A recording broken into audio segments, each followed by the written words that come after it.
உங்களுக்கு பெண்கள் பெயரில் பிடிக்காத பெயர் என்ன? பிரியா. பெண்கள் கிட்ட பிடித்தது என்ன? வரியா. சும்மா டைமிங்கில் ரைமிங்காக சொன்னேன். என்ன கேட்டீங்க? பொண்ணுங்கிட்ட உங்களுக்கு என்ன பிடித்தது? இப்போ தான் ஒருத்தி நாடகம் போட்டு ஏமாற்றிட்டு போயிருக்கா. எதுவும் சொல்கிற மாதிரி இல்லை. வேணும்னா ஃபியூச்சரில் பார்க்கும்.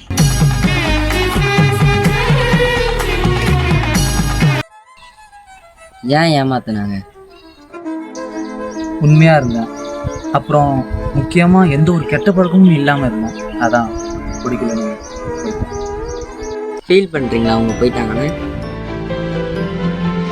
ஃபீலா